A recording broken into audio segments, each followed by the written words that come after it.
Hello, Tink Nathan. Thank you very much for joining our show. Hi, Peter.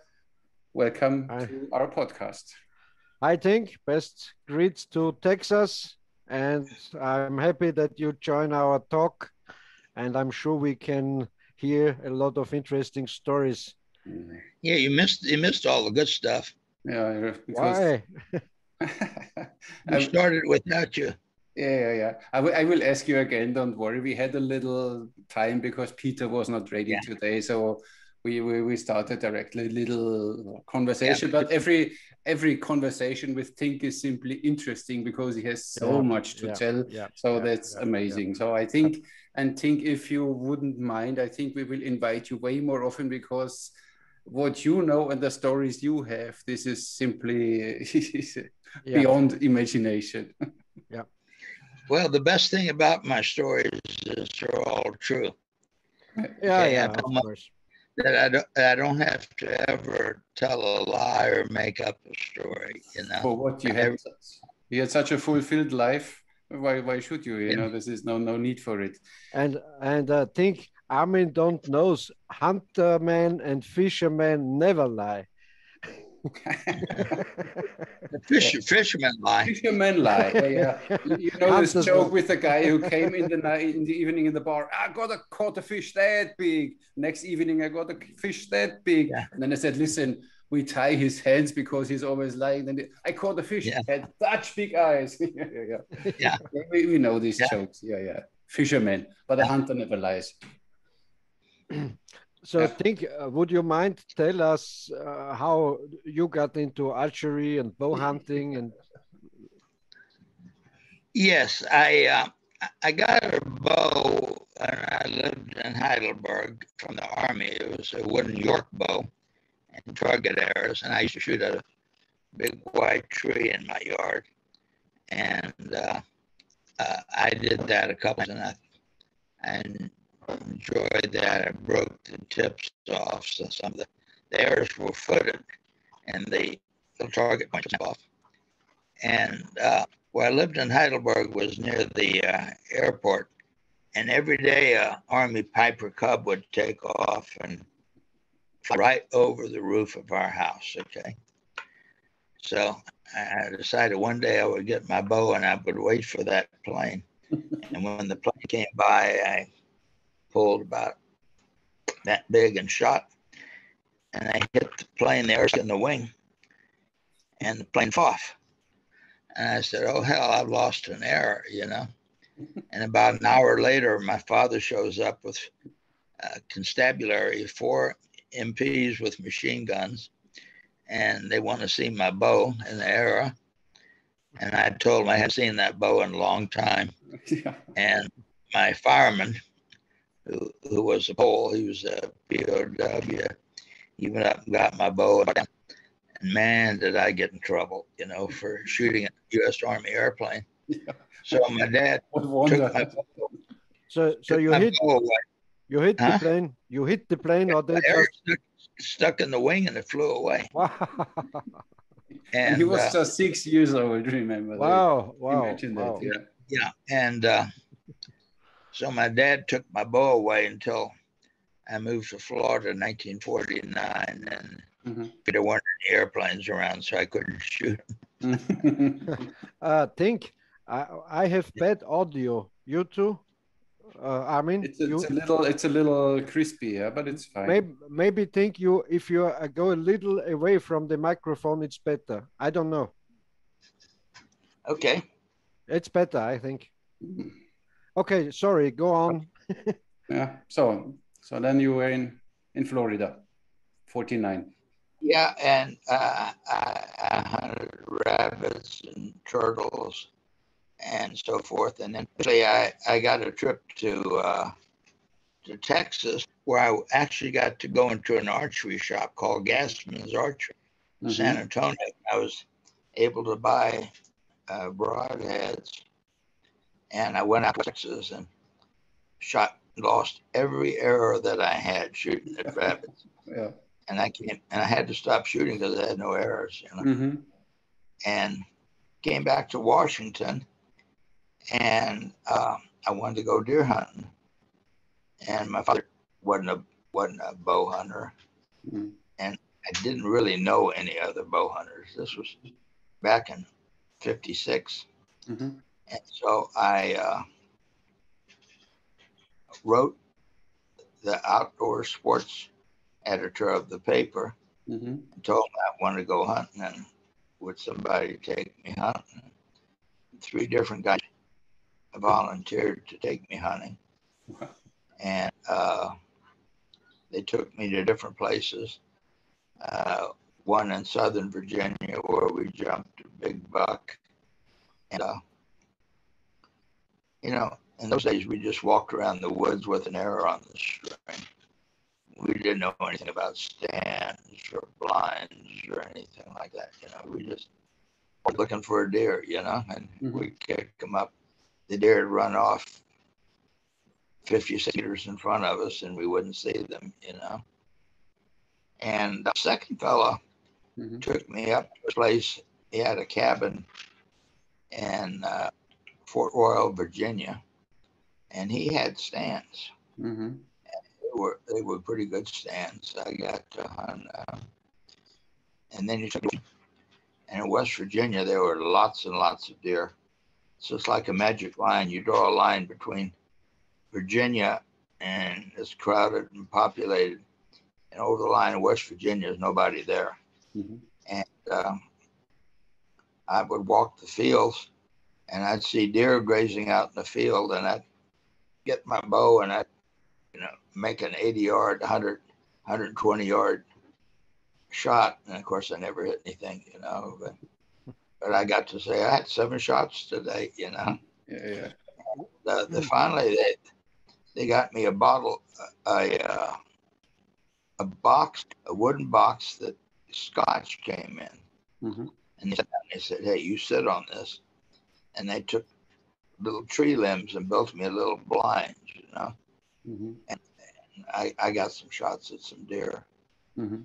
And that, many years later, I went back to the same farm, and I killed my first deer with a bow. Mm-hmm. And I shot 2 deer up there. And then I just found a picture the other day, dated 1971, and it was the first year that I had shot with a compound. It was a Jennings compound. Mm-hmm. The serial number was 486. I still have it. And I showed Ruth the picture of the hair, and I had lots of hair. Now I don't have any hair. Oh, you still have a lot of hair, yeah. Yeah. And they felt gravity, they fell a little down. Yeah. Well, it's actually gray. When I was in South Africa, I played Santa Claus Mm-hmm. in the mall. I had these little kids come and sit in my lap and pee in me and everything, Mm. December is the hottest month in South Africa. Mm-hmm. And think, what was your profession, or how did you went on? You told us about in Germany you were a little child. I was an Army dependent. My dad was a major in the Army, and I was a dependent.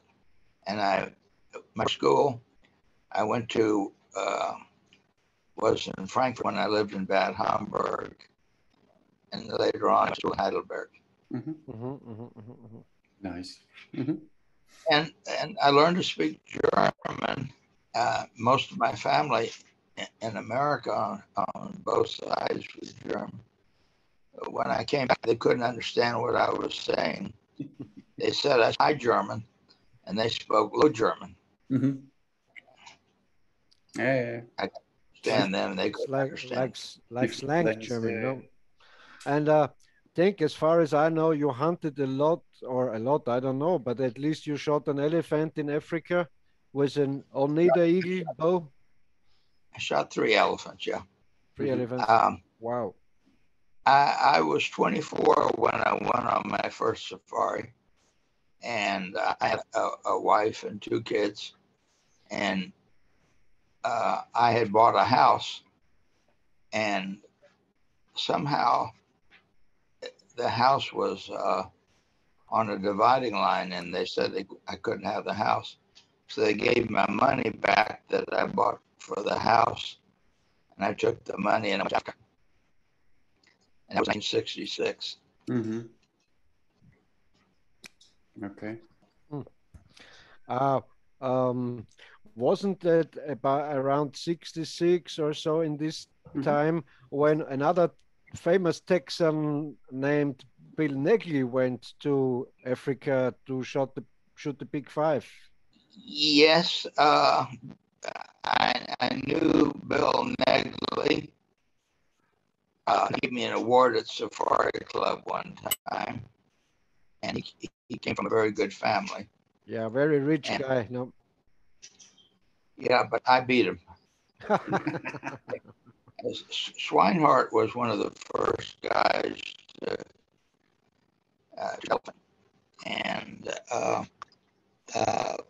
Swinehart was quite an ambitious guy, and he used to run around with Howard Hill, and so forth. And it was a kind of competition between Swinehart and Bill Negley, as far as I know. No. Yeah, and Bill Negley told me one time he got this elephant permit, and he went all the way over to Africa, and he said, well, the game department's not going to give you a bow hunting permit. So he had to go, and that particular elephant hunt he had to do with a gun because the game department didn't want a bow hunter messing around with elephants and everything. But he eventually got one, and we became friends. And his bow is in the Buckhorn Saloon in San Antonio. I know about. Yep, the Buckhorn Museum. Yeah, and Negley was quite a colorful guy, and I met some of his family later on. And Negley was a real guy. He was the real McCoy. I read his book, and it seemed very honest written. In my opinion, in my impression, he wrote it how it was. Of course, we all know hunters tell their own story, but it's very interesting how his book is. It's a wonderful book, Archer in Africa. Yeah, as a matter of fact, when I went on my last elephant hunt, my professional hunter was the one that had guided Negley. Oh. And he was a Frenchman by the name of Francois Bay, and he'd been in the French army, and then he'd been a game warden, and he really knew his stuff. And when I made my film, which is not around anymore, but it showed me shooting 2 Cape buffalo and an elephant, and it showed all the gory details. Wow. Going up to the fletch and elephant side, everything. And you don't have it anymore, the movie? 9. Oh. I made 4,000 copies when I moved to Texas, and other things, and a few old timers like Jerry Hill that want a copy. And the last elephant I shot with the Jerry Hill broadhead, which we make again, which is nice a copy of the Howard Hill head. Yep. And I sent our last copy to him, and he's going to put it on Facebook. But I have to say, for the quality, always Jerry Hills were a lot better than the original Howard Hills, in my opinion. Yeah, Howard always had somebody else make them for him. Yeah. And but as long as they're sharp, they'll do the job, you know. Yeah. Back, I have. Hand me those arrows in the corner. I collect broadheads. I have a big broadhead collection. I don't know where it is right now, but somebody gave me some arrows the other day, and I don't know if you can see them here. Wow. But one of them is a little shaver too. It's got razor blades. Wow. Razor blades went in. Interesting. Yeah. And this was MA3. Mm-hmm. And the thing about the old arrows is I have a number of old arrows. Mm-hmm. Nobody knew the value of a sharp broadhead. Mm-hmm. And Howard used to sharpen his heads, but people would go to the store and they'd buy a dozen arrows with black diamonds on them, or Botkins or Hillbreeze or something. And they'd just take them out there with them. Mm-hmm. And they didn't know they had to be sharp. They could, Mm-hmm. you know, Yeah, hair on you. aim to shave, exactly. Yeah. And now, in the last 5 years, they've done amazing things with broadheads. They have sharpeners that come with broadheads, Mm-hmm. and they have single bevel broadheads, Mm-hmm. which do work very well. Mm-hmm. And so broadheads are now coming of age. The broadheads have always been in the back seat of the car for a long time. It was just something you stuck on the front of the arrow, you know. Yeah. But now broadheads are getting more modern. They come from Australia and different places, and they've put quality into the steel, quality into the design. Today, you can buy a sharp broadhead and hunt with it, you know. Yeah, out of the box. Mm-hmm. Yeah. Because you said single bevel, I always liked that Abe's Grizzly, you know, that single bevel Grizzly broadheads, that old ones from Abe. I don't think I've ever hunted with a grizzly broadhead before. I don't know that. Mm-hmm. And I imagine what you get in Europe is pretty much leftovers, you know, and you have to import stuff, you know. I see a broadhead collection in the back of you. Yes, I have some. In the 1990s, when I started, I was in contact with American collectors, and so we interchanged some. And I don't collect them anymore, but I have some. I like them. Yeah, there's still some people in the sport collect them, but I have the ones that I want, and in fact, I'm in a trunk, and they're not even display. I don't have a room in my house to show them anymore. And Tink, as far as I see, you always used compound bows and Oneida bows, but not so-called traditional bows. No, that's wrong. I started out with traditional bows, and the first bow that I deer hunted with was a polar bear. It was 49, which was a straight bow, long bow. And then that was in the 50s. And then I got a Damon Howitt hunter bow. A very nice bow.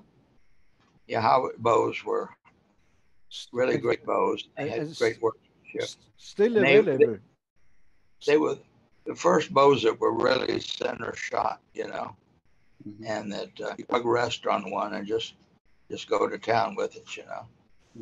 And then I in 1971, Jennings came out with a compound bow, and I switched to the compound bow. I was the first guy in here that, you know, a lot of people had never pulled a compound. They didn't know how they worked. They didn't know. And so I was kind of a pioneer in my group that I had had a compound bow, and until Jennings came out with a two-wheeler, the model that just had two wheels on the end and didn't have all the other stuff. And that's when the combo took off. But you know, there has never been a single deer ever killed by a bow. Did you know that? No. They're all killed by arrows. Yeah, that's true. That's true. That's true. Okay. He got all a bow does is it throws the arrow down. It's always the arrow. Yeah. You know, we used to shoot traditional bows.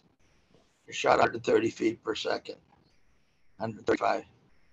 And yeah, we killed deer, you know. And, you know, because a lot of deer ducked under the arrows and everything like that. But I don't know if I don't know if it's true, but that Mr. Allen, who invented the compound bow, I read about, he invented the compound bow because he wanted the deer ducked with his recurve bow. They dodged down, and so he wanted a faster bow, so the arrow could get faster to the deer, so they couldn't duck the string snap. Yeah. Our deer in America have springs in their legs, and when they go down, and then they pop up like that. But I have a video of me from Cape Buffalo, broadside in Africa, and he jumped the string.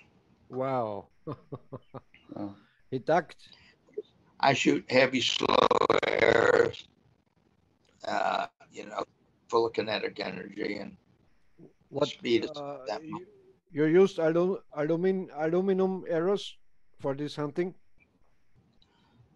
Yeah. For the last elephant safari, I used a Easton made a fish arrow that was a 24-40, and aluminum fish arrows would bend, and you know, fish is flopping around and bend your arrows. So I got a bunch of fish arrows, and that's what I used to shoot my last two buffalo and the last elephant with. And the shafts were also heavier than the usual Eastern aluminum, no? Yeah, they were very heavy. If it's important, I can show you one. If you have one. It's not too far away. If it's in hand, feel free. I'll be right back, okay? It's okay. in the living room. Okay, great. Excuse me.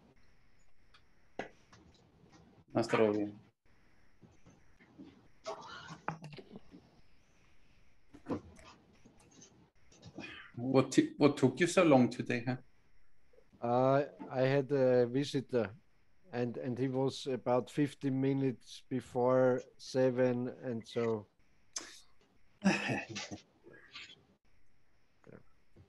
I heard now all the good stories already about his arrow building, and when he switched to 4-fledged arrows instead of 3-fledged, and they fly way better.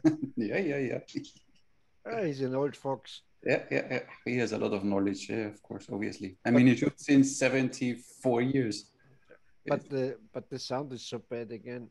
Yeah, sometimes it's a little. What can you do? Yeah. Let's be happy that we still have internet, you know? Yeah. When Klaus Schwab finishes his next stupid, then we don't have internet and electricity for a while. So, but I don't know what's the cause. Is it because the microphone is bad or the connection is bad? I think the connection is bad. Sometimes simply it's not the microphone, because you hear sometimes it's good and sometimes it's bad. So if the microphone would be bad, it would be always bad. Yeah. Well, now he's gone. Or a bad place maybe where he's sitting. Nice, simply. That's nice, yeah. Is as it is. We understand. That are some stories, no? Yeah, he has stories. Yeah. when you get him started, then he's yeah. But the good thing is, his long-term memory is still up to date, like nothing. Yeah. Every day, and it was in December 46, and I would not even know which century it was, but he remembers that.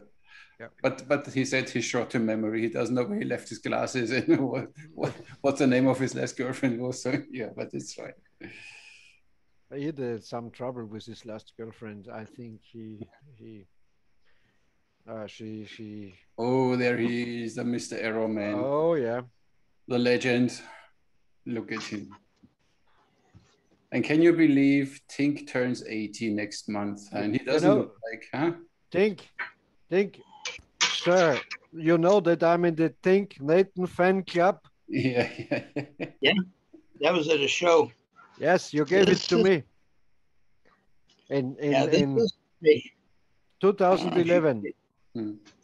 This is a Joe Cadwell had who made for Howard Hill for his safaris. And they weigh 460 grains. He lightened them only the tip. in this. I don't know how far back I have to get to show you there. A 5/16 wow. fiberglass fish arrow. Yeah. Big feathers. And maybe you can see the head. Yeah. And that's the design that Howard Hill made. Well, made them for him. And he made this for Swinehart. When he went up, Swinehart was the first guy to take the big 5 with a bow. Okay. Yeah. This was the exact head they used. Wow. You can see it. It'd been here where they had the air hole and so forth.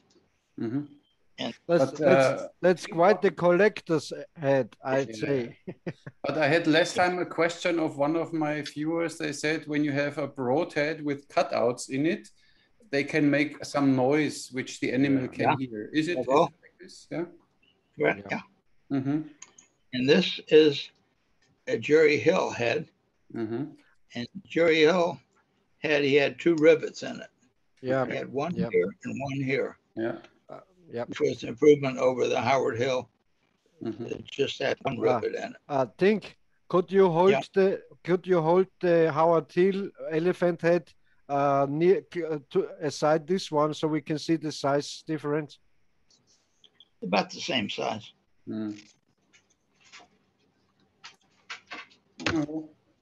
A bit higher, yeah, like this. A bit longer, yeah. Okay, thank you. 160 grain, wow. Thank you. Nice. Yeah. So that's some impact. That's some wood in the air. Some deadly striking force on the way here. I used to make Tink Starflight low profile veins. Nobody in the industry would make low profile but high veins. And these 3/8 of an inch. And we made them for a number of years. Yeah. Air Force flights. And this goes back to 1966. Jagged, but this was the air I used in Mozambique in 1966 to shoot my first couple elephants. I think Fred Bear was in Mozambique too for hunting buffalo and elephant, no? Yeah. Oh, around the same time, no? Yeah, I was friends with Fred Bear. I was lucky. He kind of put up, and we used to talk on the phone a whole lot. And actually, I used to work for the National Rifle Association in Washington. And we had a bow hunting committee, and Fred was on the committee, and I was the secretary, so I was Fred's boss. Oh yeah. He would come to meetings in our building, which used to be downtown. It's out in the country now. And we'd spend a day in meetings talking about how to promote bow hunting. And bow hunting didn't come along naturally. We had to work at it to get it legalized and get it accepted. It's a question of ethics. People thought a deer would run around with 100 arrows sticking out of him. A popular myth with the anti-bow hunters of the time. And the building was downside. I lived in a town called McLean, Virginia. is about 2 miles away, and I'd get home for dinner, sit down, the phone would ring. It's Fred. And I said, "Hi, Fred." He said, "You want to have dinner with me?" And I said, "Sure." So I'd turn around, drive back downtown. He was in a hotel next to the NRA, and he didn't have anybody. He didn't know anybody. The people of the different groups were scattered and everything like that. And I remember one time at the Pope and Young meeting, it was held in Boulder, Colorado, or Denver, Colorado, at the Brown Hotel. All these bow hunters that had shot animals and entered them into the record book were there, and they were shaking hands. And Fred immediately go and start telling him about himself. He says, "Tell me about that deer you got." And he would turn the conversation around. So the guy would be talking about himself, and it'd get Fred out of it, you know. So we were at this Pope Young convention, and you'll see pictures of Marion James and the astronaut Joel Engel and me at the Pope and Young meeting. And Fred asked me to sit at the head table. I said, "Fred, I'm nobody. I'm not even a regular member. I'm an associate member." He says, "I don't know anything." So he asked me to sit at that table. So I sat at the head table with all these dignitaries, and everybody thought I was somebody important, you know. And I was just writing for Bowhunter magazine. They, because you said the astronaut, as far as I know, the astronauts took one of Fred Bear's razorhead broadheads out to space. So Fred Bear had the broadhead who flew the farthest of any broadhead around, because they took one broadhead out in the space. Yeah, it was Joe Engel, and he got into some trouble for it. Joe Engel became a major general, which is 2-star, and he was an astronaut and a hero. But you know, he got to a certain age, so he wanted to keep flying. He flew F4s and Tomcats and everything like that. So the Air Force, you know, "You're finished. You're too old." So he went and joined the National Guard, and they made him a 3-star general, because the states can make generals that are not, you know, federal. And he got to fly until he got too old to fly. Joel was a good guy. He's the one that carried the broadhead and the space allowed to do that, you know. And he got disciplined for it. Because he took the broadhead with him, he got disciplined. Not part of the crew equipment satellite, and causing damage and so forth. Wow. And some of I don't know if you guys know over there, but Fred Bear used to put black diamonds on his arrows that he sold before he came out with the razorhead. Yeah. Swicky. It's where Swicky. Nope. They call them now. There's a wikis, but the trade name was Black Diamond. Yep. And it's made by John and Cliff Sawicki. They're both dead now. I knew both of them. They were father and son, and they made broadheads all the way back until the 30s. Yep. And when Fred, he went to Detroit, he got a job on an assembly line, assembling Ford and Mercury motor cars. He did some kind of tapestry for the cars or so, I read. No? Some kind of... I don't know. I think so. I think he started with making quivers and braces at first, as far as I read. Yeah, and he went and started making bows. And he got a very famous bowyer by the name of Neil Grumley. Nelson Grumley, no? Nelson Grumley. I have a Grumley bow, and it's very, and underneath it, Neil's Grumley.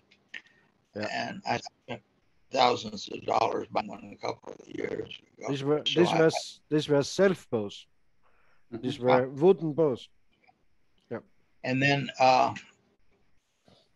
used to take, and a friend of mine who was Dr. Tink Nathan, who was president of the NRA, he bought a bow and targets and everything, but Fred would lay up the round targets along the highway, and people would stop by and they'd see the targets and they'd start talking about bows, and they'd buy a bow and they'd buy a bunch of arrows, and they bought a round target to take home.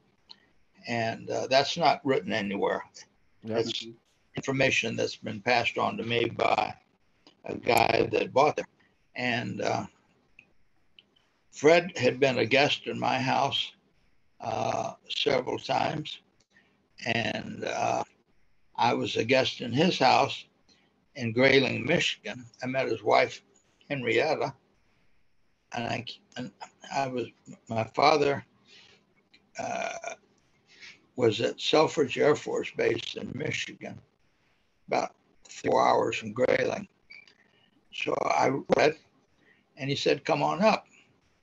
And so I said, "I'll be up there on Christmas Eve and everything." So I showed up, and Fred had forgotten all about it. Okay.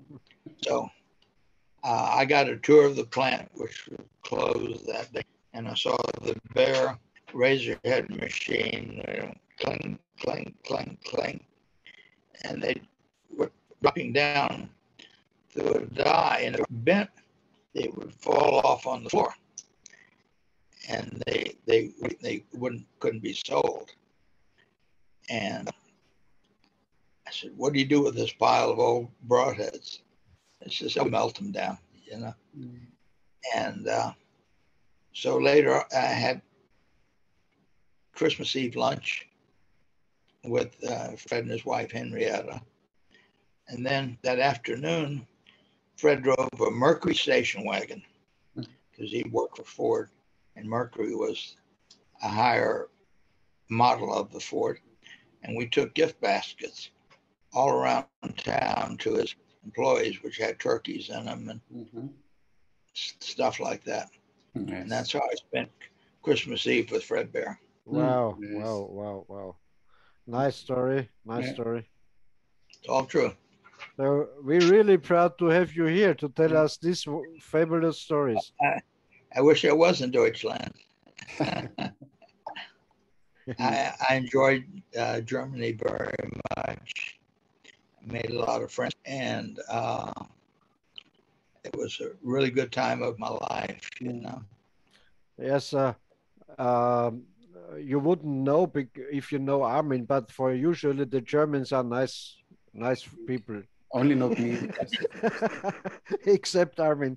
I'm sorry. No, I'm Did you sorry. ever come back to Germany later when you left after war? I'm sorry? Did you ever come back? I didn't have a camera. I was a kid. And the pictures are in my father's photos that my sister has. My younger son, pictures of my childhood. So, but you never later on in your life, you never went back to Germany again? Oh yeah, I went back to the IWA show in Nuremberg every year. Okay. Ah, yeah. And when I was running the Tink Hunt, it was called Safari Land Hunting. After the safaris I did, and there was another company that made leather goods called Safari, and we coexisted. And I used to go to the IWA show, and I had an American girl who was born in Germany, and my interpreter. We would go to this hotel in Nuremberg and take the hot baths there, and steam baths and everything. It was a lot of fun. Yeah. Look at his smile. Yeah. Old cat. Yeah. Tink, we we do this broadcast weekly, and so we have one weekly feature. We ask for the knife of the week. So we would be really, Look at him. we would really love if you show us your favorite knife and tell us something about it. Yeah.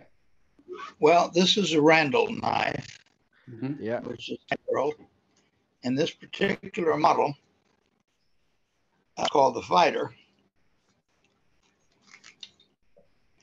And this knife was issued in World War II. Wow. And in Vietnam to the pilots, okay? Oh. And sharp edge on the top. It's Wow. called a fudge. Okay. Cuts up. I don't know how I have, where I have to put it. Great knife. Yeah, like this, Great yeah. knife. That's I just think- a random. As far as I heard, also the astronauts in space had a Randall Yes, knife. I have one in the safe. Mm-hmm. Made the knives for the astronauts, and they have. Yeah. And I bought one of those. I didn't Wow. bring Wow. my entire collection out, but I have about 10 Randalls. Mm-hmm. And, and to tell you the truth, it's a shame to take this out and use it in the field. Okay. And I don't know if you can see this. You can see the knife. It's Can not. you see it? Yeah, it's not too big. No, it's a nice knife. Just nice. Yeah. It's got a curve in the handle. Mm-hmm. Yeah. Yeah. And got a finger grip here. Mm-hmm. You can grab kumsa Yeah. Yeah. Yeah. Yeah. for fighting. Yeah. Yeah. You know, see. Mm-hmm. Yeah. Yeah. Yeah. Interesting. Yeah. Mm-hmm. These Randalls are a very famous knife in the United States. Yeah.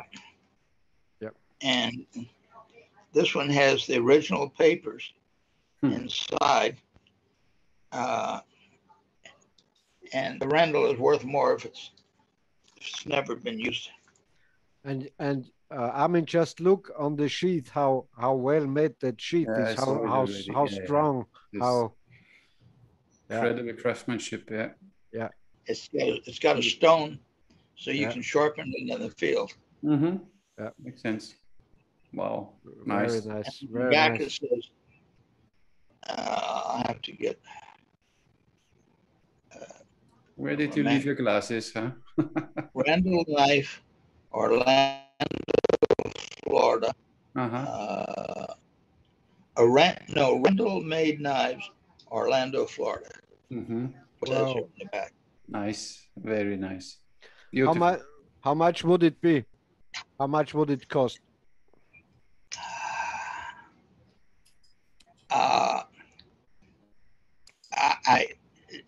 It depends. There's a 5-year wait at the factory when you get it 5 years from now. And if you order and pay and wait that time, it might be $600. Not But too much.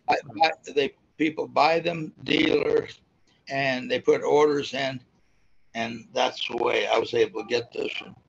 So it probably cost $1, maybe $1,300, something like that. Mm-hmm. Oh yeah. Nice knife. Nice knife. Wow. I mean, what's yours? Today I only have my small one, which I have every day with me. It's a small everyday carry. Oh, Armin. Yeah, I can't compete now with these big ones. Nice, sleek. Yeah.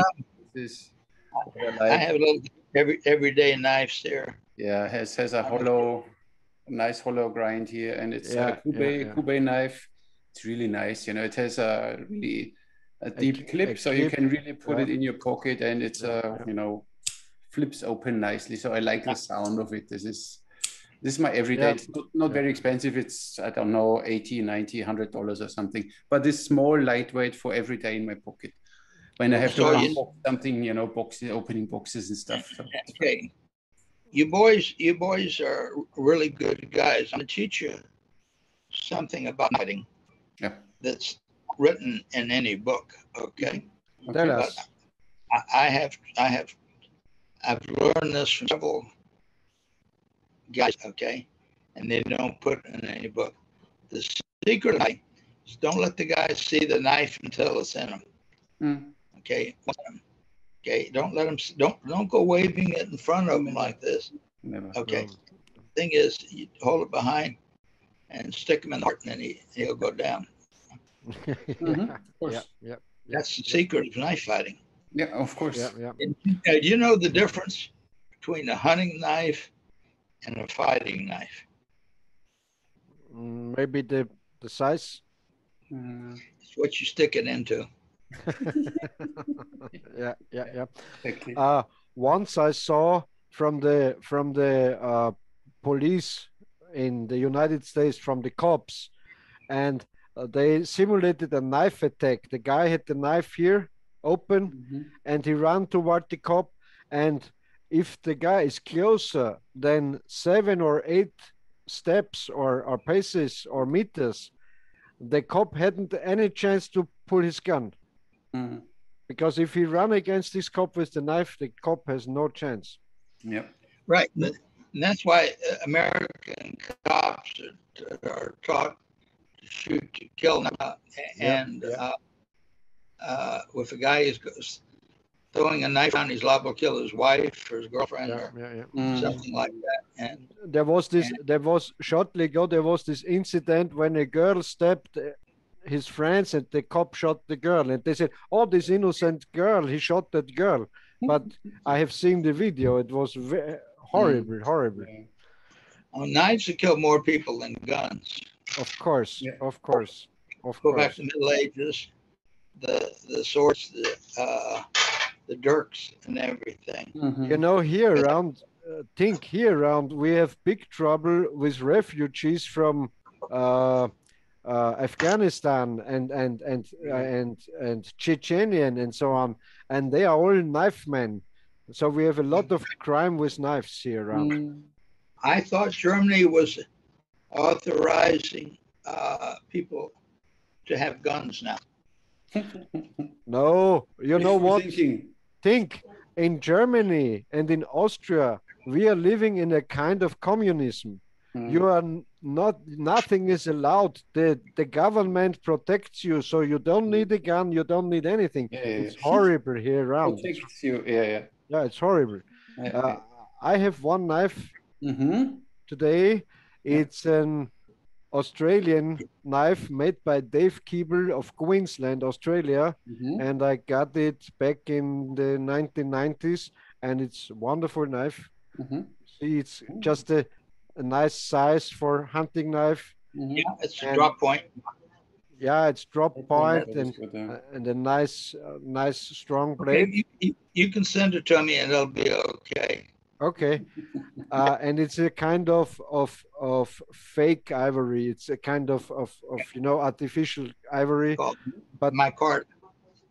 I had so many knives with stag handle and wooden handle, so I needed something different, and I really like that one. It's nice sheath too. Nice. You know? Yeah, very nice made. Pretty. Yeah, pretty nice. Nice. So, knife of the week. Knife of the week. Yeah. And I thought this was an archery and bow hunting show. Yeah. But you know, every archer has a knife with him, so. Every bow hunter has a knife with him. You know what the nice thing is, Tink? Because we are just talking, we talk about everything. We talk a little about politics, we talk a little about hunting, about knives, about archery, about adventures, and we have one more feature. We always ask our guest what is his favorite conspiracy theory, or is there a special conspiracy theory in Texas? Well, yes, there are theories.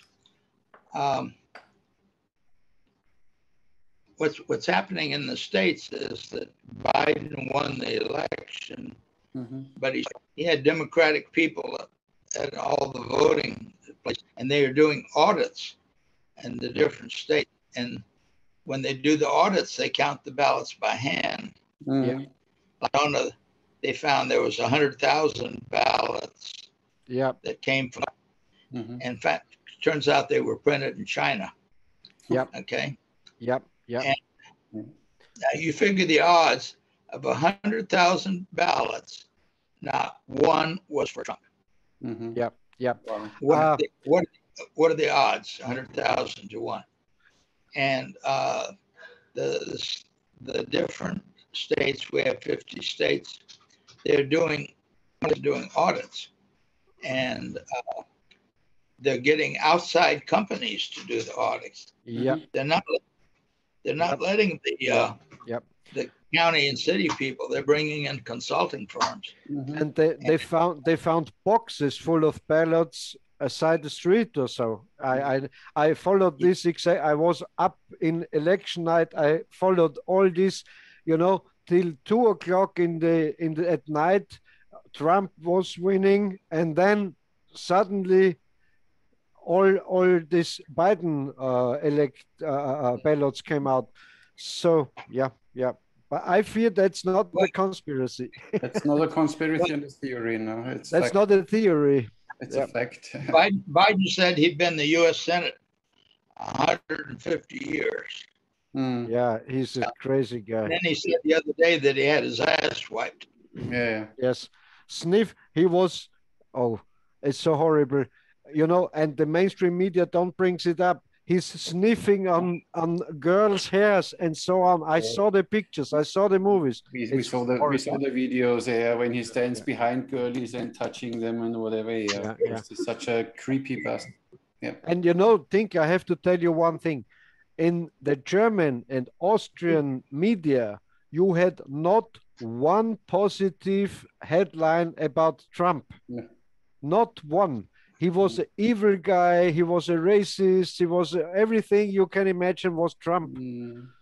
And that's why I started to follow this stuff. And now I found out. Yes. Please.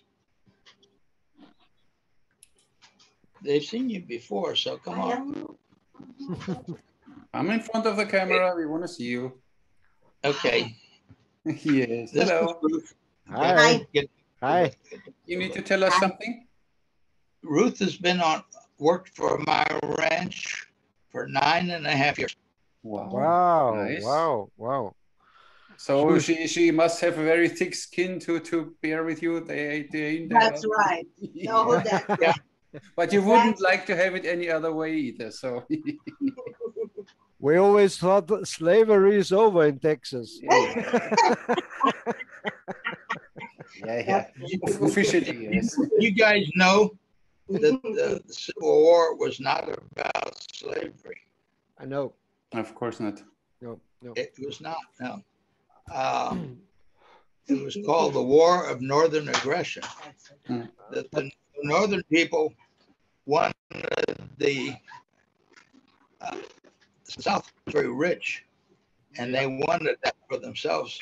And so after the war was over, continued to pillage the South.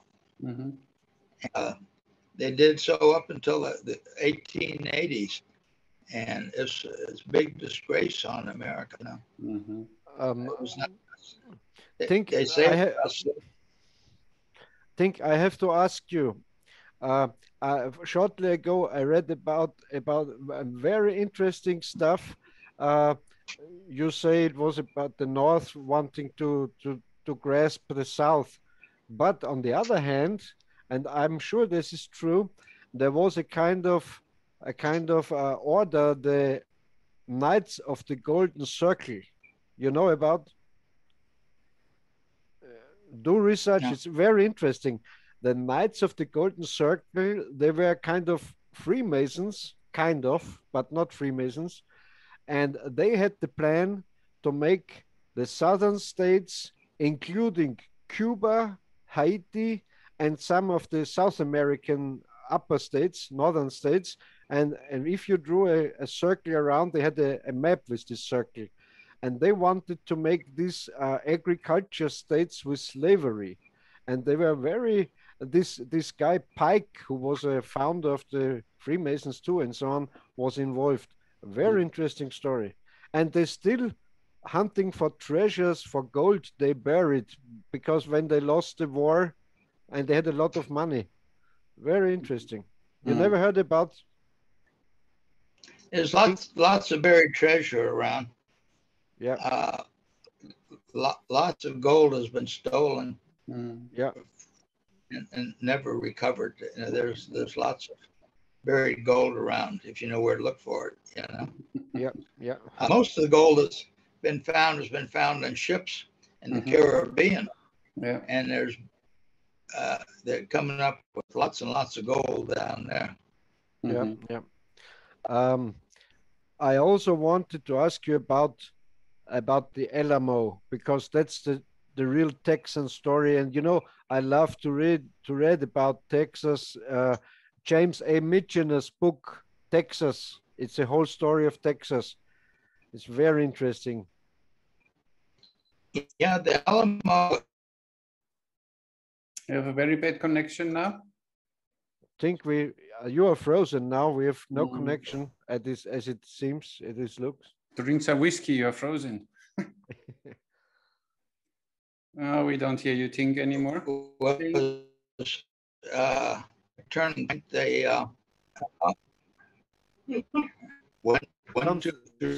something don't work. Yes, something don't work. Transmission is not very good now.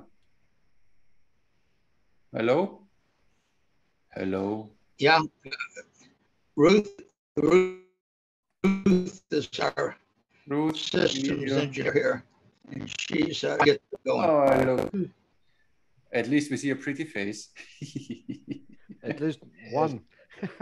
Oh, she hates me already. Oh, look at this. Oh. Be careful, because Armin is a womanizer like Tink is. Yeah, he influenced me instantly. I know him since half a year, half an hour, and now he's. I don't know. It won't. He's my role model. It's frozen here too. So all I can do is leave and come back. Okay, it's frozen. Our screen is frozen. Okay. So all we can do is leave and come back. Okay, we wait for you. Okay, we wait, Tink. So Thank you, Ruth. You're welcome. No, we can hear you, but we can't. Yeah, now he's back. Yes. Now you're gone again. It's Ruth was simply too beautiful for the camera. Camera gave up. Now it's back. Thank you very much, Ruth. You're the best. Thank you. Welcome. Yeah, you talk about the Alamo. Alamo, yeah. I don't know how much you all know, but they got orders to stand down and to vacate the Alamo, and nobody wanted to do it. And 32 men came from the town of Gonzales, and they faced certain death because they knew that the Alamo could not be resupplied with troops. And the 32 men from Gonzales, they all got killed. And also from Tennessee and somewhere there were some folks from. If next time you come to Texas, go see the Alamo. It has flags of all the countries that the people came from, and there's lots of German flags in there. Okay. Yeah. A lot of the people came from Tennessee. Most of my people, I thought came from Tennessee, but I found out they came from Virginia, and they didn't fight the Battle of the Alamo, but they fought the Battle of San Jacinto. And there were two Mexican generals, Santa Anna, that everybody knows about. Yep. But there was a general by the name of Juan Almonte. And Almonte was captured along with Santa Anna. And Sam Houston thought he could make some political hay with them. And they signed over the state of Texas to, and it was free of Mexico. And my third great grandfather was named Calvin Boyles. And he was second in command at San Jacinto, where we beat the Mexicans. Okay. And General Santa Anna got on his knees and he gave his sword to Sam Houston. And Juan Almonte got on his knees and gave the sword to my third great grandfather. Wow. He died in 1850. We don't know where he's buried. And he's not in the state cemetery. which wouldn't start until 1852. Mm-hmm. And so all I know is that my forefathers fought for Texas freedom. Mm-hmm. Wow, that's a great story.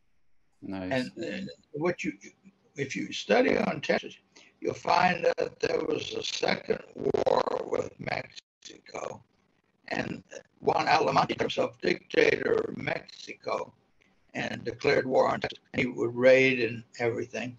Mm-hmm. And at one point, they had over 200 Texans as prisoners, POWs, in Mexico. Mm-hmm. They had them for 2 years, and they didn't hardly feed them. A lot of them died. Mm-hmm. And the Mexicans. And so after about 2 years, they approached the Rio Grande River, and the Mexicans told them to vamoose to go, Mm-hmm. and that's not widely known. Most people here in Texas don't know about Mm-hmm. the Second War. I'm a lot in history, and so Armin has to understand the Texans are different people because they fought against the Mexicans, Mm-hmm. they fought against the Comanche, they fought against each other sometimes, and so they are different people. Mm-hmm. That's sure. That's for sure.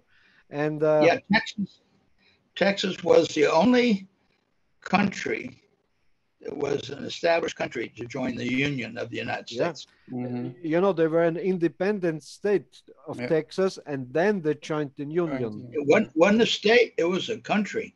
Yeah. Mm-hmm. Okay. Mm-hmm. And in London, there is a ceramic painting that says "Embassy of Texas," Mm-hmm. and it's standing. Nice. Very interesting. Yeah. And what's also true, because I'm also into weapons and guns and so, and when Sam Colt invented the revolving pistol, the revolver, Mm-hmm. he wasn't successful until I think it was a kind of captain also of the Texas Ranger. It was Colonel Patterson who said, we need these guns for our Texas Rangers, but we have to modify this, and then came out the Colt Patterson. And every Texas Ranger had to have 2 of these new revolving pistols, revolvers. Yeah, I read a lot about that. The Rangers said, what the hell we need these pistols for? We got swords, And are you hearing me? No, not bad. no. Very bad. Well, anyway, It works. if you come to see me, the Texas I think Rangers stay close. It's better. The connection is better when you're close to us. Okay, I get close to you. You told me one time I was too close to you. If Ruth is close, not yes, you. I said about Ruth. Okay, near my house, about 3 miles, is a place called Ventura Pass, and the Texas Rangers had just been issued their pistols, and the pass was like this, and they got ambushed by Comanches, Apaches, outlaws, Spaniards, all kind of outlaws.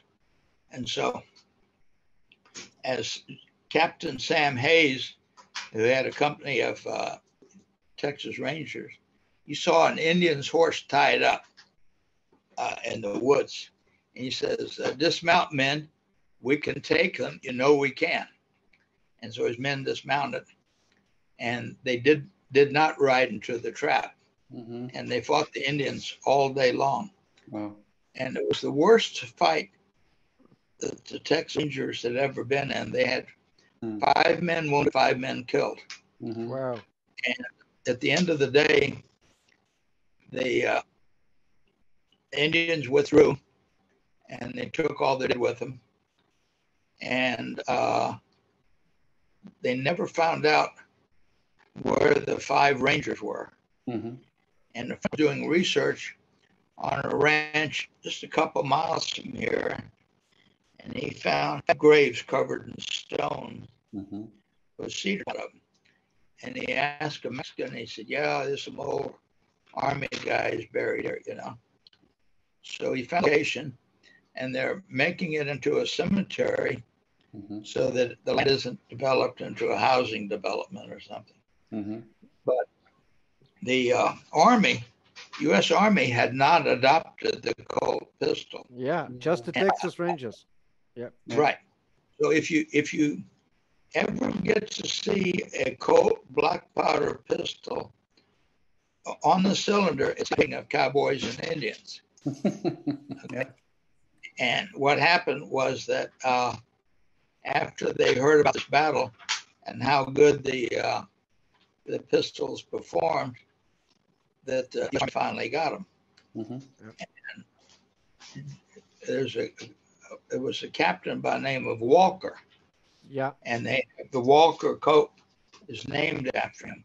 Whitney Will Walker or so, no? Not the TV show, no. Okay. This is a Ranger way back in the old days. The President of the United States asked the Ranger escort the U.S. Army through Mexico, through Texas, to protect the Indians and the Mexicans. And so the Rangers provided an escort to the border. And then they went on and they fought the Battle of Montezuma and the other things. Well, Colonel Walker got his Colt pistol. Finally, he got his own pistol during the battle. And 4 days after he got his pistol, he was killed.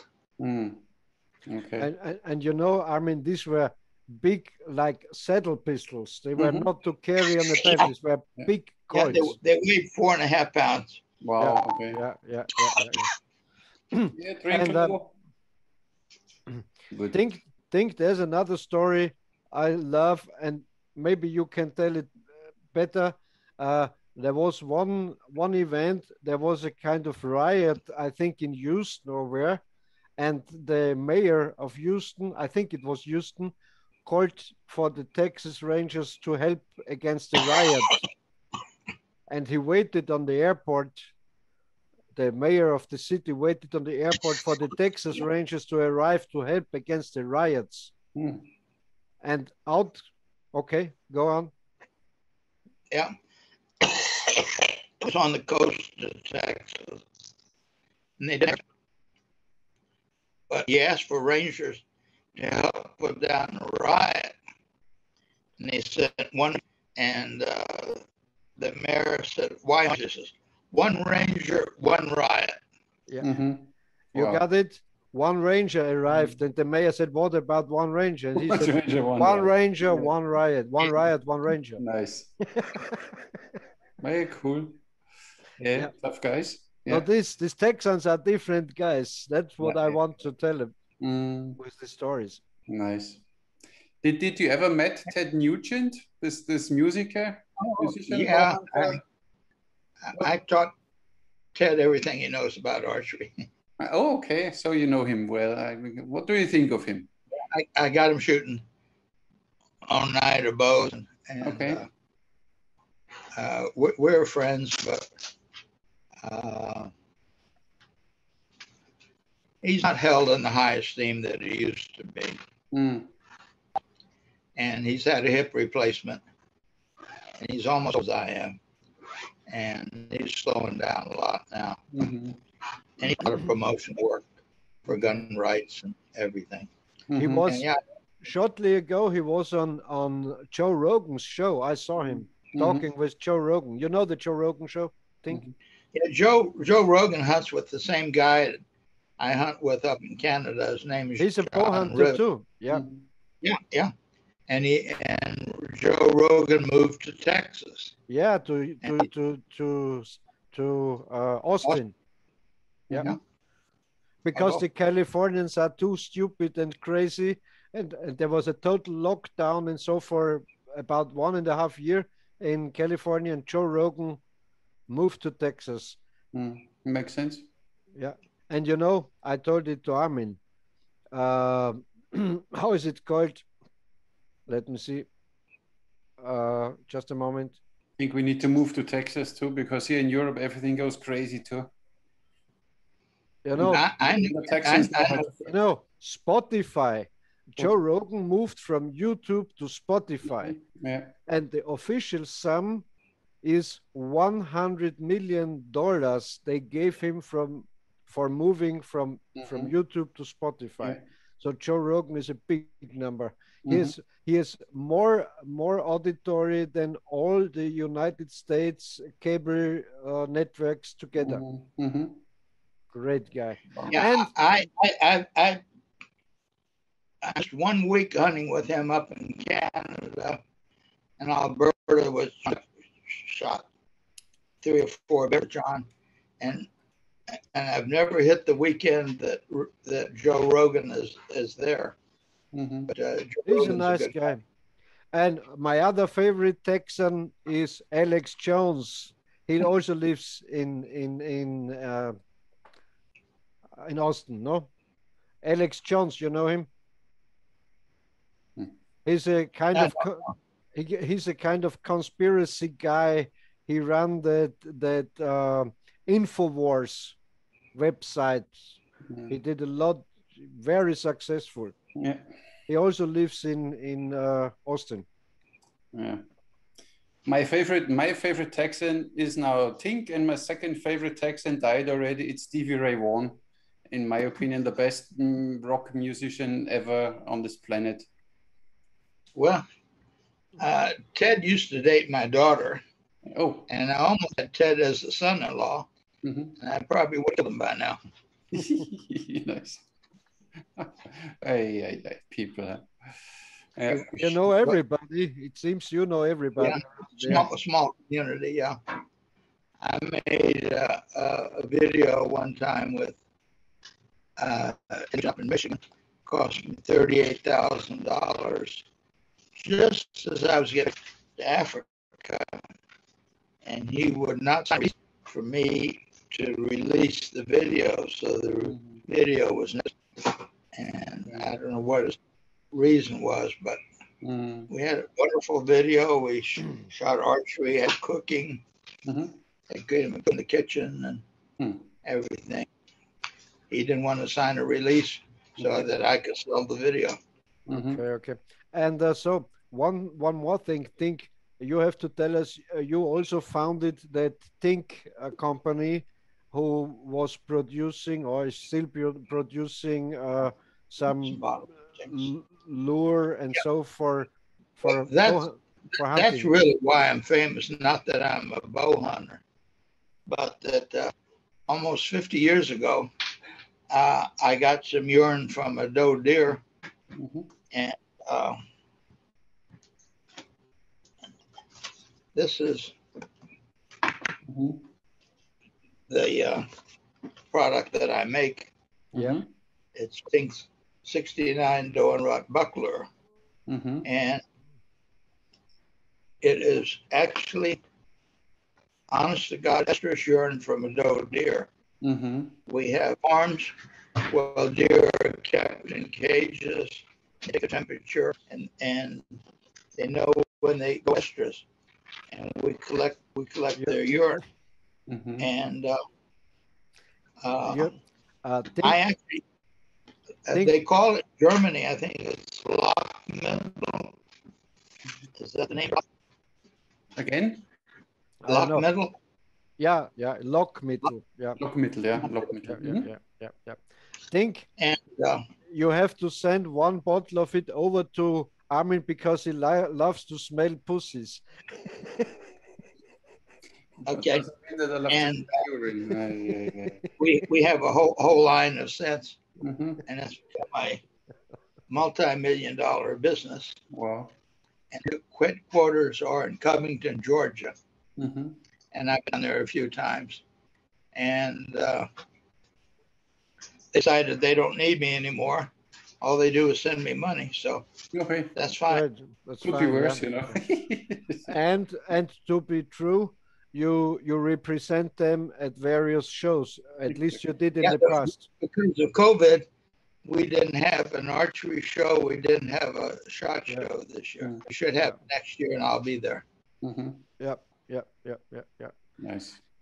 And you know, I have to say, I always say to Armin, the best experiences in my little archery life I had with the American people, because it was Byron Ferguson who invented me to hunt with him in Tennessee, and then we drove down or up to Indianapolis to the ATA show, where I met Tink and got him to know, and we talked a little and so on.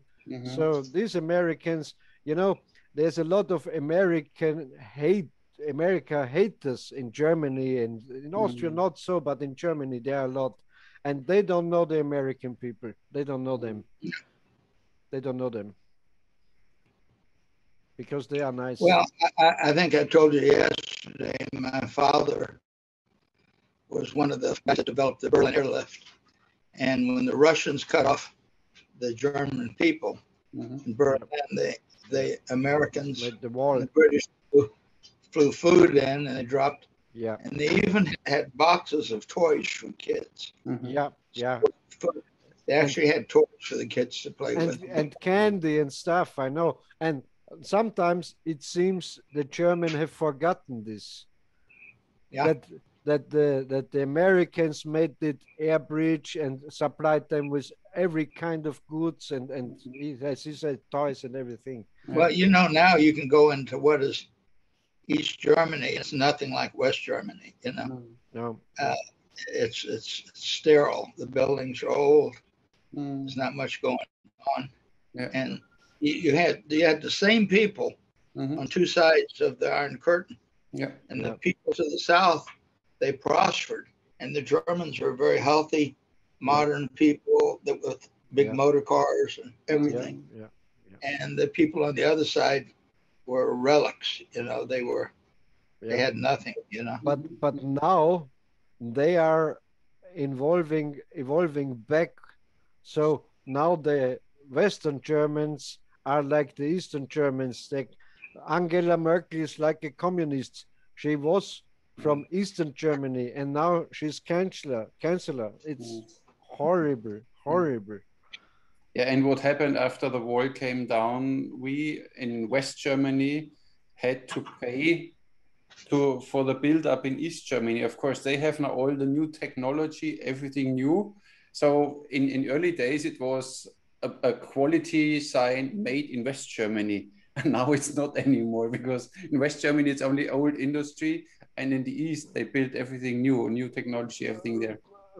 But Armin, there are landscapes in Eastern Germany, you know, you wouldn't love to be there. It's of like course not. It's like in the Soviet Union still.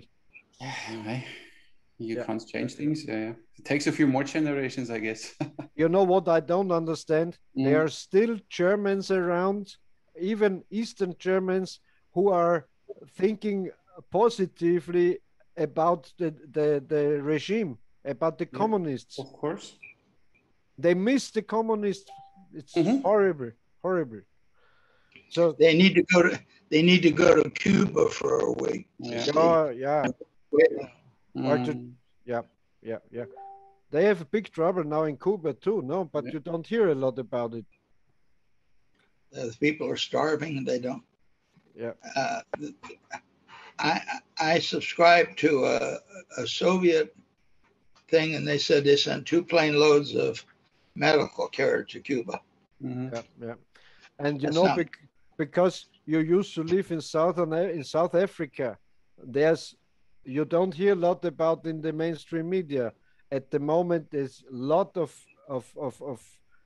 looting and violence and riots in South Africa. It's horrible. This moment. Yeah. In Cuba, they had to bring in Venezuelan troops to fire on Cubans because the Cubans would not fire on their own people. Bring in foreign troops, Venezuelans. You know what, Tink? Here around, the young guys walk around with T-shirts with Che Guevara on it. I have no idea what it is. Yeah. And they're usually gay, and Che would kill the gay people. Yeah. He would shoot all the gays. Yeah. It's so stupid. Young people don't don't know, or they have shirts of Mao Zedong or something like that on there, you know. Mm. They think that's cool to be rebellion, but they wouldn't last a week in Cuba Yeah. or in Yeah. Venezuela. Yeah. Yeah. Mm. Yeah. Okay. Yeah. Oh, it's Mhm. horrible. It's horrible. Yeah. Times.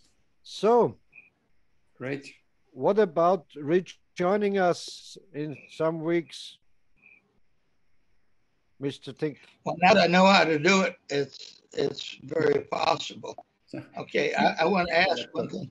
Who watches your podcast? Archers Most- of all ranges, so every kind of archery interested people. And we always try to get people from different nations, from different places as guests, so we can talk about everything around the world.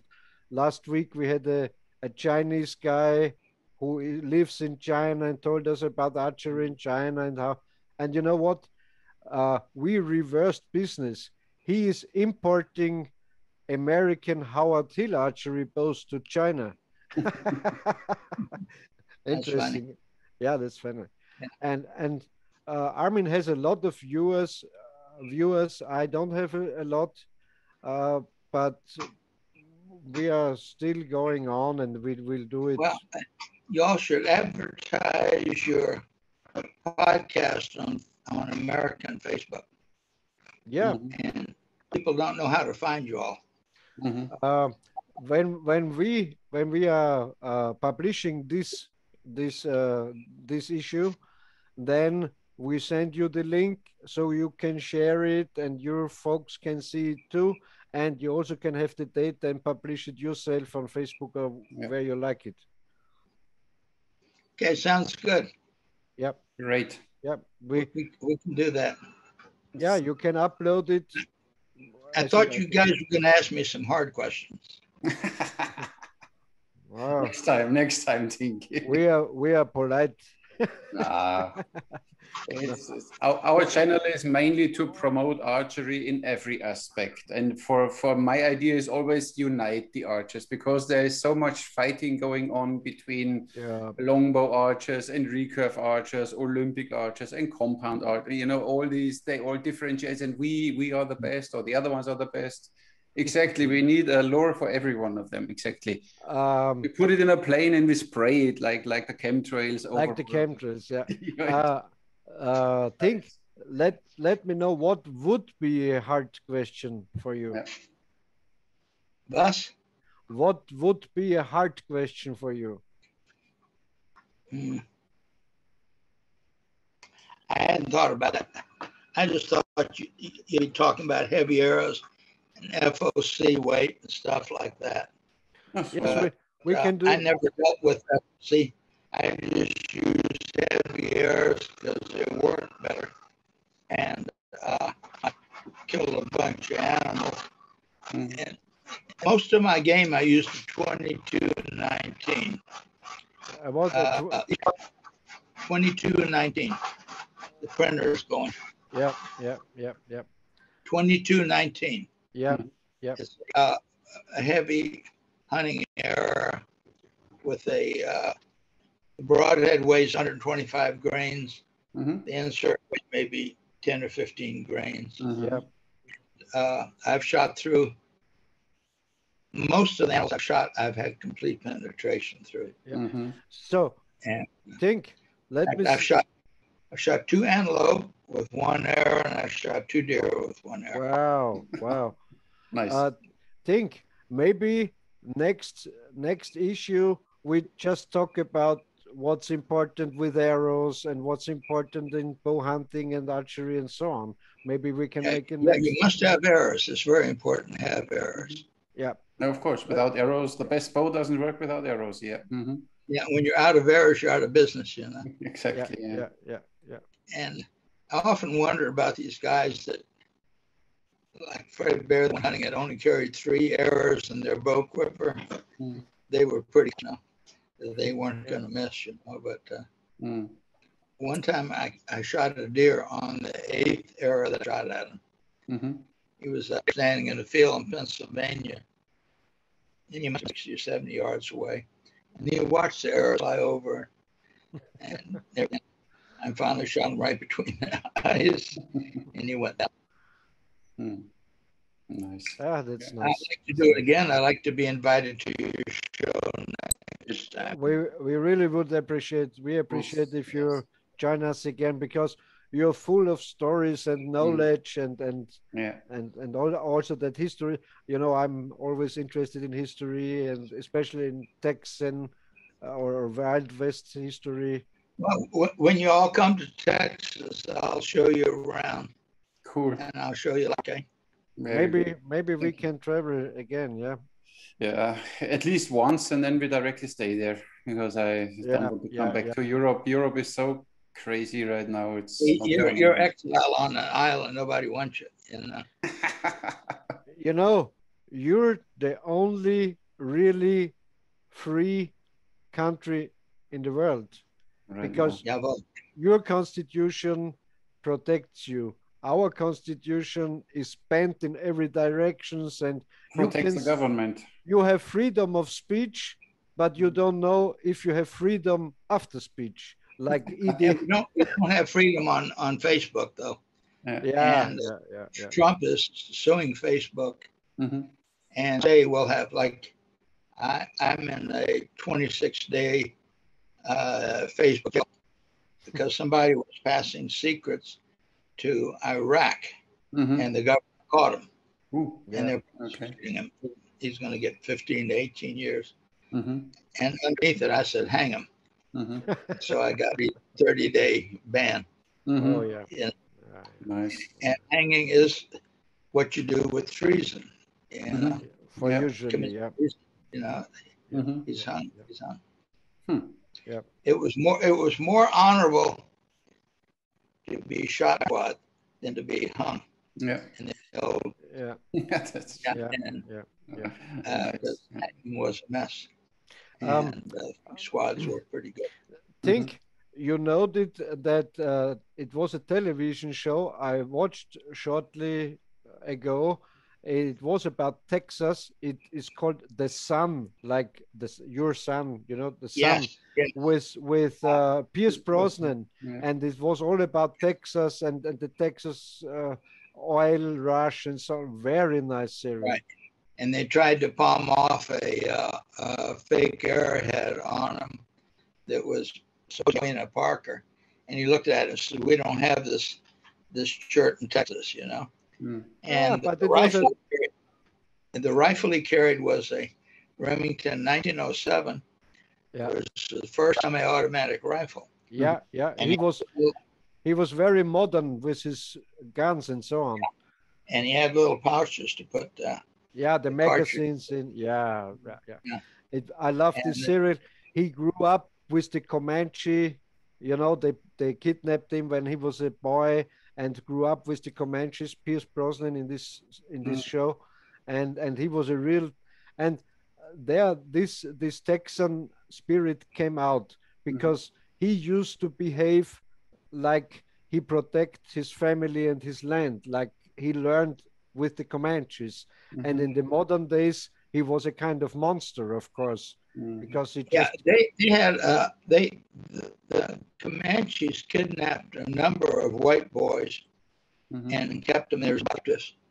And when the government caught the white boys, they didn't want to go back to the white man's way of life. They preferred the Indian way of life, you know.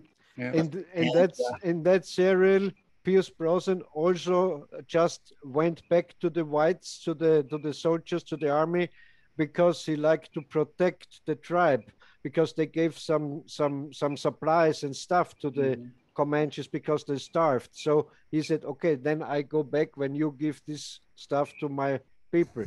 A very good serial. You have to watch it. I mean, really good. I will watch it one day. I've seen it.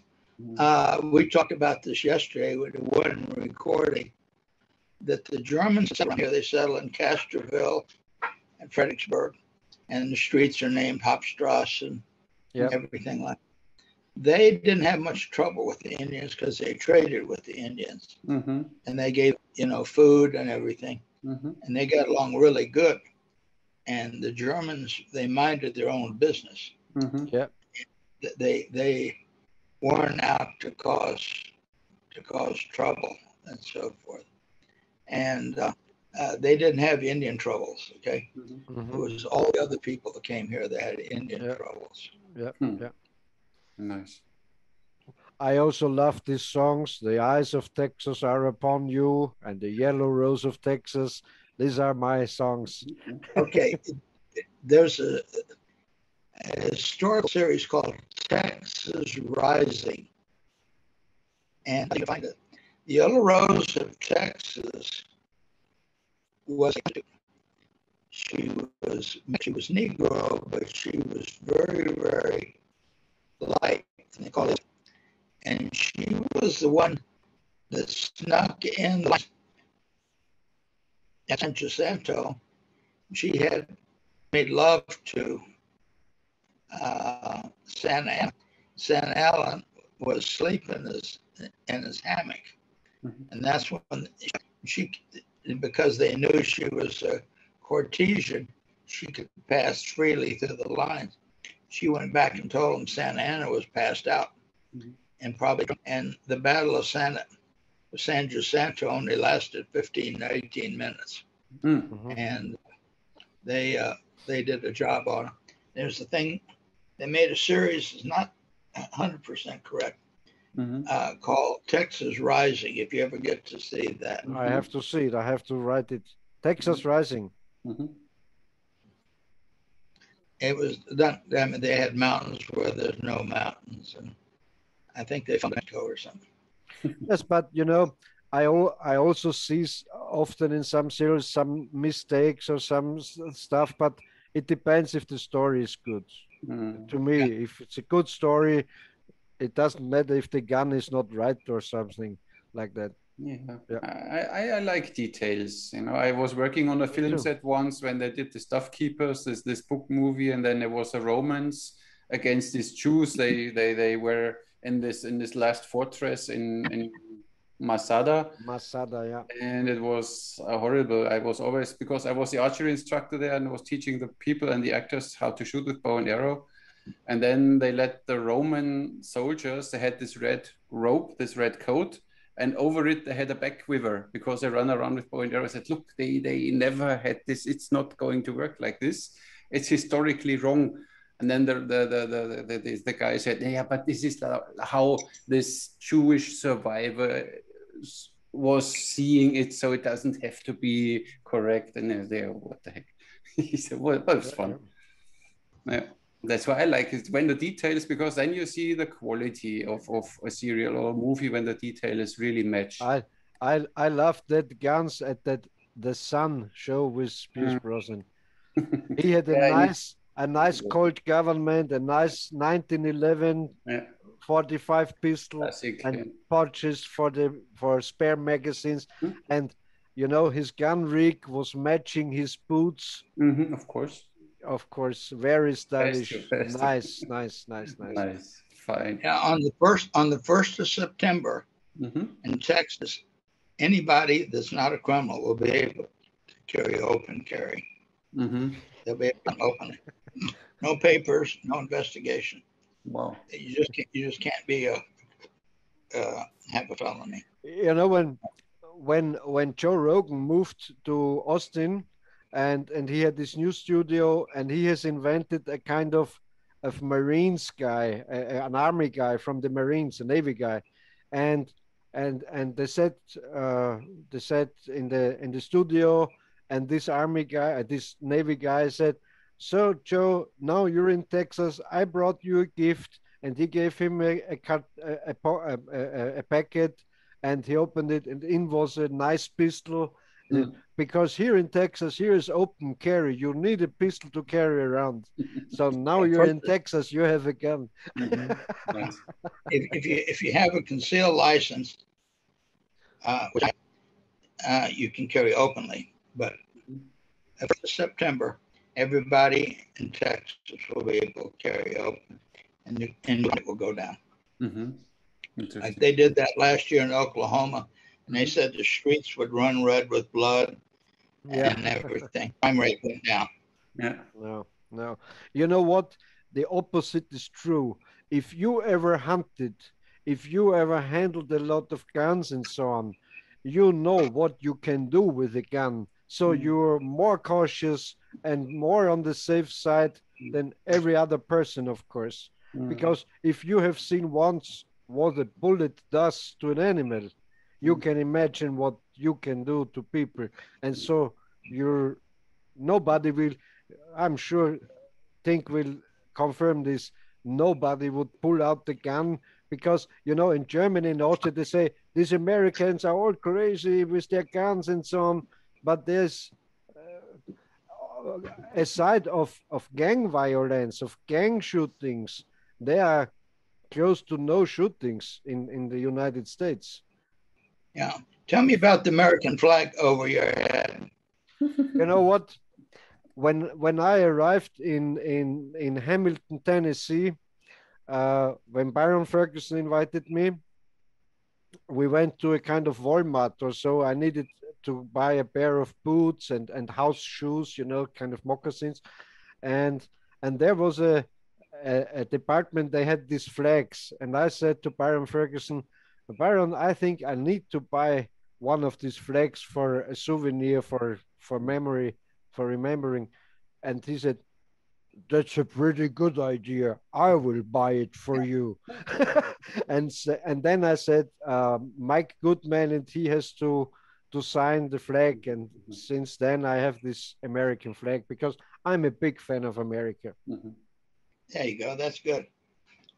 Yeah, Von Ferguson, long time before he got into trick shooting, inserts for me, and I had a shaft that was 5/16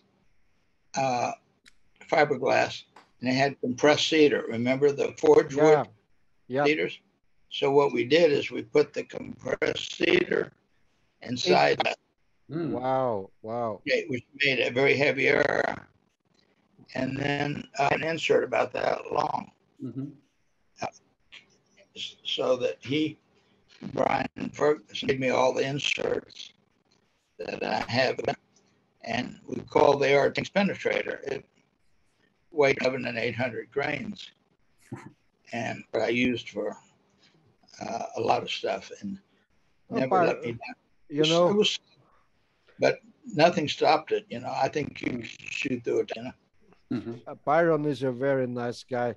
You know, we came in contact because I wrote this book. I think I gave one to you, if I remember well, this Legends in Archery book. And I wrote one chapter because I wanted to have one living legend inside this book. And so I contacted Byron Ferguson, asked him if he can tell me something about him and so on. And after that, I bought the copyrights for the German edition of his Become the Arrow book.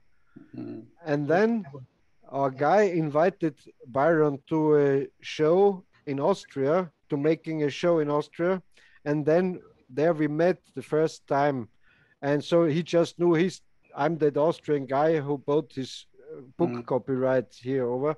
And he flew back. I was able to watch some movie work because a German television station made a kind of documentary about Robin Hood shoots, and Byron did it on television. And I was able to be there 2 days and watch this movie work and so on. And he flew home to Alabama, and 1 week after, he sent me an email, Peter, I'd like to invite you to Tennessee for bow hunting. And I watched out the Goodman Ranch. I said, okay, 1 day is $2,000. And I said, no, I wrote back, no, Byron, that's too expensive. I can't afford that. And he said, no, you got me wrong.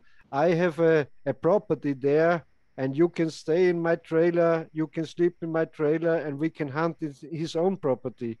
And so then I thought, oh, you would be a crazy guy if you wouldn't do this. And I flew over, and he was so nice.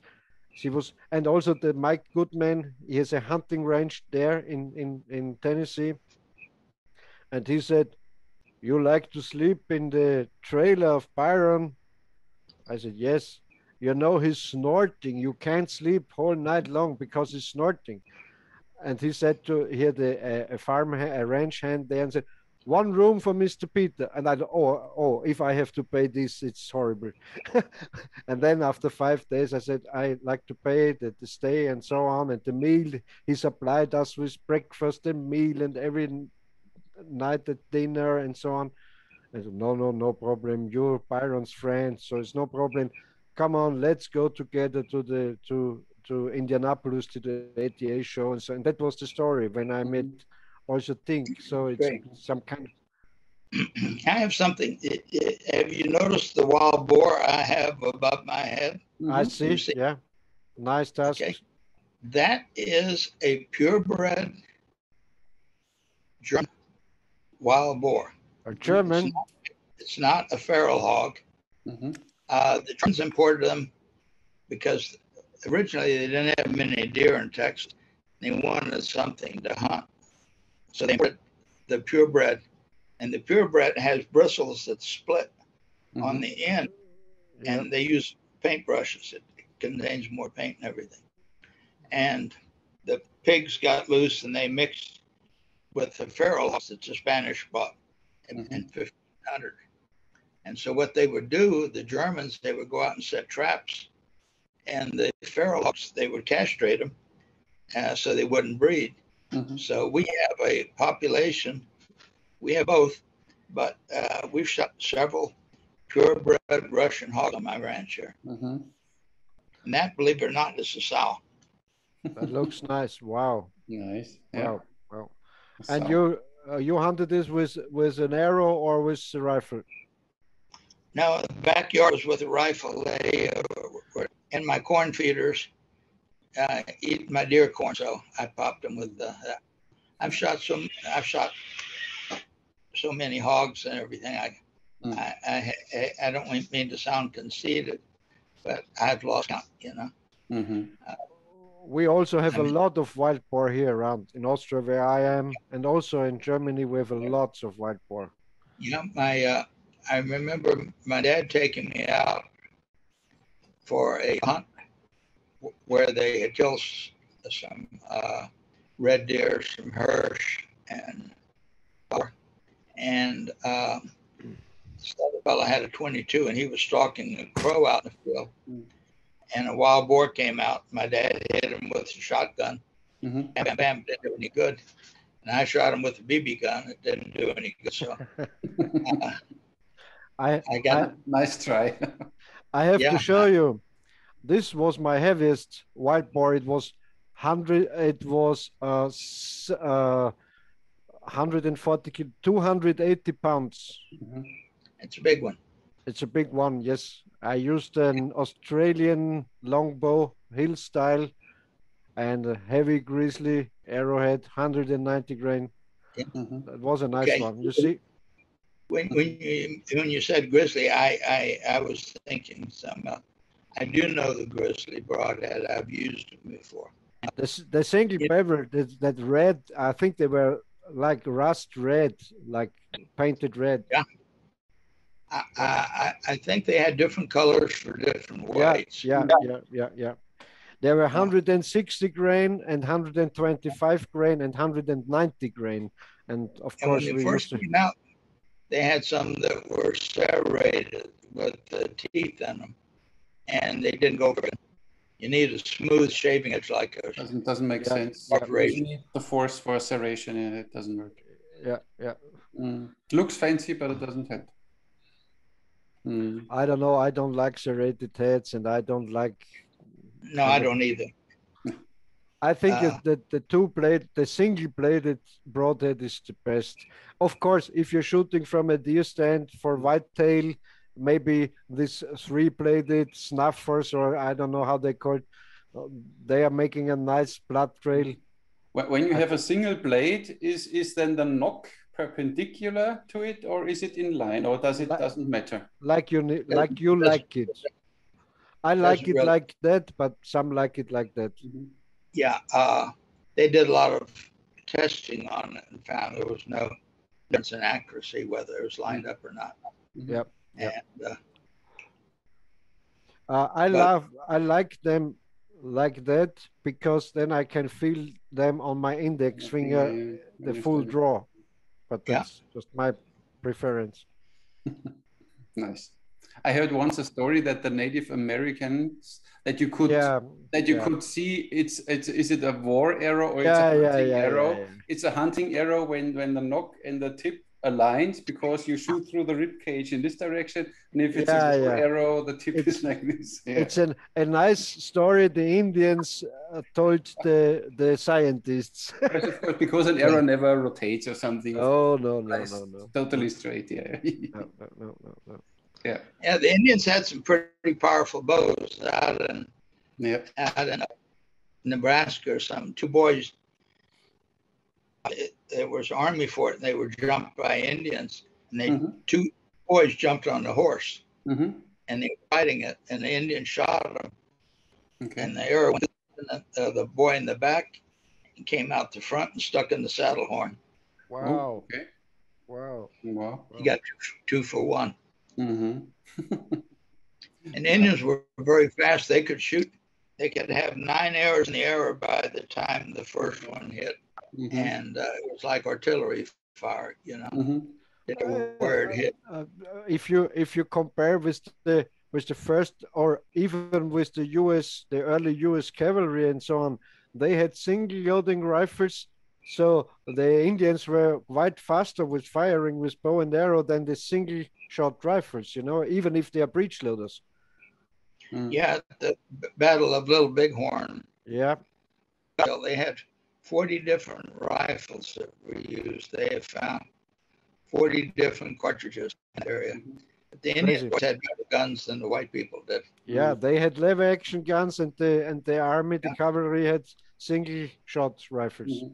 Yeah, like the Army had muskets, and they wouldn't adopt them until they had the battle of up here of a Bandera Pass. And that's why you can look at a new Colt, a black powder, and on the cylinder engraved with cowboys and Indians. And it was that made the U.S. Army get it on, and they call it the Walker coat. It was about that long. It was a huge, weighed 4.5 pounds. Wow. But they had to be strong. They loaded up with black powder and everything.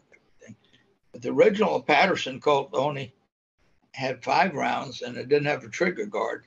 And the trigger just came out and at the bottom. You know? And the trigger was inside. Just when you cocked the hammer, the trigger came out. Yeah, but they got broken, and because there's no trigger guard, and that's what Patterson Colt, and it was 5-shot. Nice. So many stories. We need to invite. So I know a little bit about guns too, you know. Oh, really? I know about knives. I'll tell you. I know a little bit about bow hunting, you know. Didn't expect that now from you. I know a little bit about Texas history. You know? Okay. Well, yeah. Such a lot of history. Yeah, we really need to invite you again because it's now almost 2 hours, so we need to come to an end for today. Yeah.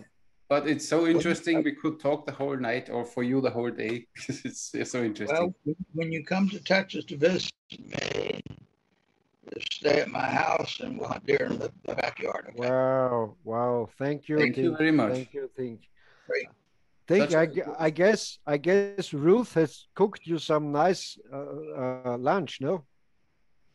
It's not lunchtime yet. Not lunchtime yet. But yes, she does. Ruth keeps my office going. So what is the most favorite or most traditional Texan food? I'd have to say Mexican food. Yeah. Like chili and tacos and so on. Yeah. Enchiladas and stuff like that, because Mexican food. Tequilas.